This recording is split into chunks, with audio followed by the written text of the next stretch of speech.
क्योंकि बिगड़ेगा इंडिया जब गलत देखेगा India. As per the research एक 6 क्लास का बच्चा 1 घंटा भी अपनी स्टडीज पर कंसंट्रेट नहीं कर सकता। हम स्क्रॉल करते वक्त श्री प्रेमानंद जी महाराज की वीडियो देखते हैं और अगली वीडियो में कोई गेट रेडी विद मी कर रहा होता है। कभी सोचा है जिन इन्फ्लुएंसर को आप आज सपोर्ट करते हैं वही कुछ वक्त बाद सही और गलत का फर्क भूलकर जुए और सट्टे के ऐप प्रमोट करने लग जाते हैं। कि यंग पॉपुलेशन जिनके हाथ में स्मार्टफोन उम्र से पहले ही है, क्या इंडिया कभी भी नंबर 1 डेवलप्ड कंट्री बन सकता है? कभी सोचा है? आज की वीडियो कुछ ज़्यादा ही सीरियस है क्योंकि हमारे भारत देश पर जो है, तो मैं चाहती हूँ आप इसे एंड तक ज़रूर देखें ना। इंडिया की टोटल पॉपुलेशन है 144 करोड़ और अगर मैं बात करूँ डेमोग्राफिक्स की, population based on age group, तो आपको एक बात तो बहुत प्यार से समझ आ जाएगी कि इंडिया में यंगर एज ग्रुप की पॉपुलेशन ज़्यादा है as compared to old age group. पर वेट, मैंने कहा ये एक सीरियस इशू है। इंडिया में यंग पॉपुलेशन का ज़्यादा होना, यंग माइंड्स का ज़्यादा होना, ये तो बहुत अच्छी बात है ना। हमारे पास यंग माइंड्स हैं जो पॉलिटिक्स के बारे में जानते हैं, फैशन टेक्नोलॉजी के बारे में जानते हैं, जो सोशल मीडिया का भरपूर उपयोग करना जानते हैं, जिनके पास अपने ओपिनियंस हैं और तो और जो अपने हक के लिए आवाज़ उठाने की हिम्मत भी रखते हैं। लेकिन इतने यंग माइंड्स होने के बावजूद भी इंडिया आगे क्यों नहीं बढ़ रहा है? कभी सोचा है? आपने बहुत बार सुना होगा बहुतों के मुंह से कि पानी का नल बंद कर दे, लाइट्स ऑफ कर दे, अगली जनरेशन के लिए रिसोर्सेज बचाने हैं कि नहीं। पर क्या आपने कभी सोचा है कि अगली जनरेशन ये सब रिसोर्सेज डिजर्व भी करती है? खैर, करती है या नहीं, हमें रिसोर्सेज बचाने हैं मित्रों, तो नेचर का उतना ही उपयोग करें जितनी की जरूरत है। Back to the point, India की यंग पॉपुलेशन जिनके हाथ में स्मार्टफोन उम्र से पहले ही दे दिया जाता है, उनके लिए वो सब देखना जो एक पर्टिकुलर एज के बाद ही देखा जाए तो ही ठीक है, वो सब देखना बहुत ही इजी है क्योंकि सब कुछ इंटरनेट पे बहुत इजीली अवेलेबल है। जो जनरेशन सिचुएशनशिप, बेंचिंग, घोस्टिंग जैसे नए नए कंसेप्ट इंडिया में बहुत तेजी से इंट्रोड्यूस कराती जा रही है, सच बताऊं तो ये जनरेशन सोशल मीडिया के फेक डोपामिन के ट्रैक में इस कदर फंस चुकी है कि इनकी लाइफ का कोई पर्पस नहीं बचा। सुबह उठना, रील स्क्रॉल करना, अर्ली एज में रिलेशनशिप में आ जाना और फिर चीट किए जाने पर वो गुस्सा घर पर, करियर पर, समाज पर, खुद पर निकालना। फोन चलाते चलाते पूरा दिन निकाल देते हैं और दिन वेस्ट करने के गिल्ट में वो रात भर ओवर थिंकिंग करते हैं और फिर रात में रील स्क्रॉल करते हैं, कल से नई शुरुआत करेंगे की मोटिवेशन इकट्ठी करते हैं। बट अगले दिन सुबह से क्या होता है वो आपको भी पता है और मुझे भी। कंटेंट के नाम पर न्यूडिटी, वल्गैरिटी, समय रैना के 2 रुपीज शोज जहां जोक्स और ह्यूमर के नाम पर गाली गलौज को प्रमोट और नॉर्मलाइज किया जाता है, जिन्हें एल्विश यादव के फेक सिस्टम और कंट्रोवर्सीज देखना पसंद है, कास्ट और 2 रिलीजन के मतभेद देखना पसंद है। इनके रोल मॉडल भी वो लोग हैं जो फेम और पैसे के नाम पर इंस्टा पे कभी भी अधनग्न हो जाते हैं।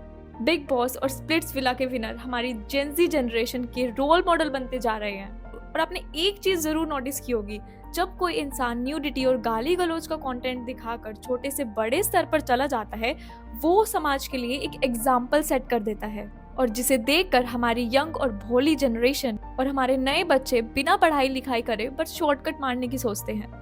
कभी आपने एक चीज सोची है, जिन लोगों को सपोर्ट करके आप उन्हें उनके कच्चे मकानों से निकाल कर बड़े बंगलों में बिठा देते हैं, वही कुछ वक्त बीतने के बाद सही और गलत का फर्क भूलकर जुए और सट्टे के एप्स प्रमोट करने लग जाते हैं। पर सच बताऊं, मैं इन सबके खिलाफ नहीं हूँ क्योंकि ये भी सब कुछ ना कुछ करके अपनी दुकानें ही चला रहे हैं। फिर चाहे वो अरमान मलिक हो, अपनी 2 3 4 आई डोंट नो कितनी बीवियां हैं, उन बीवियों में लड़ाई करवाकर फिर बाद में उनकी अंडरस्टैंडिंग कराकर उसके व्लॉग बनाकर, आई डोंट नो वो व्यूअर्स को क्या मैसेज देना चाहते हैं, बट स्टिल वो अपनी दुकानें चला रहे हैं ऐसा करके।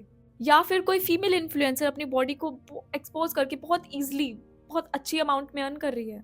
इन्फ्लुएंसर्स फेक लग्जरी लाइफस्टाइल दिखाकर आज के यंग बच्चों को वो ये दिखाना चाह रहे हैं कि हम कितनी सी एज में हमने कितना बड़ा स्तर तय कर लिया बिना ढंग से एजुकेशन लिए।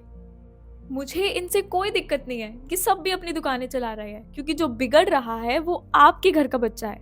ऐसी वीडियोस को देखकर बॉडी में एक एक्साइटमेंट पैदा होती है जो कि बिल्कुल नॉर्मल है अगर एक पर्टिकुलर एज के बाद देखी जाए तो।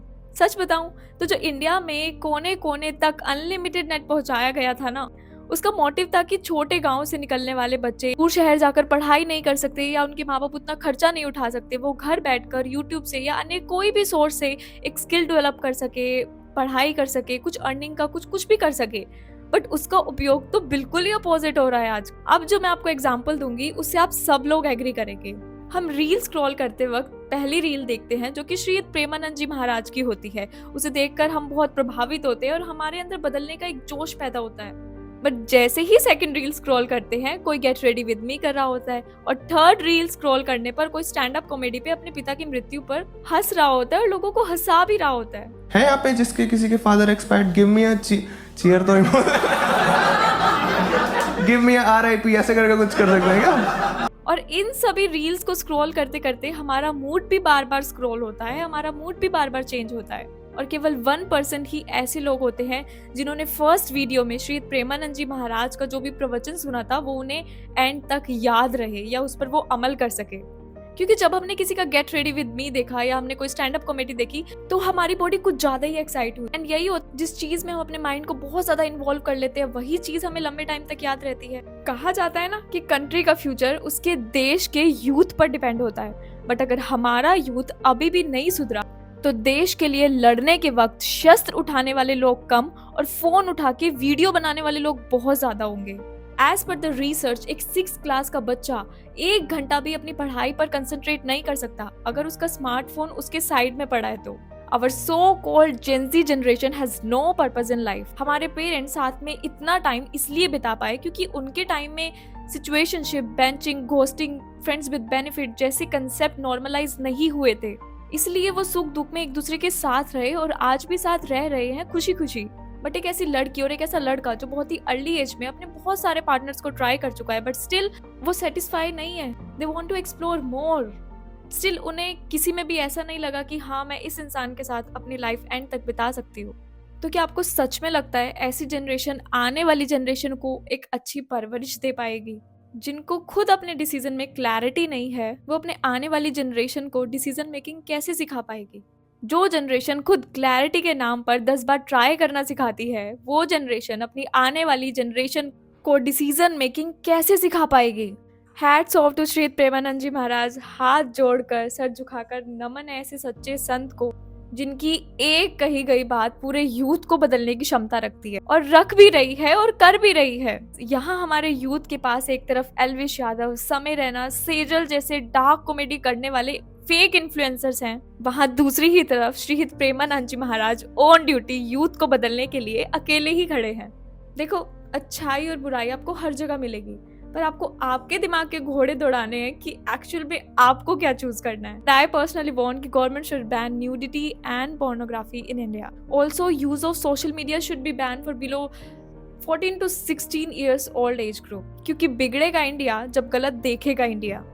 अगर इस लाइन तक भी आप इस वीडियो को देख रहे हैं तो कंग्रेचुलेशंस, आपकी अटेंशन पावर बहुत अच्छी है। ऐसी और वीडियोस और इन्फॉर्मेशन के लिए चैनल को सब्सक्राइब करना मत भूलना। अंटिल नेक्स्ट टाइम, खूब मेहनत करो, प्योरिटी से रहो और जिन रिलेशनशिप और चीजों में श्योरिटी ना हो उनसे दूर रहो। जय हिंद, जय भारत।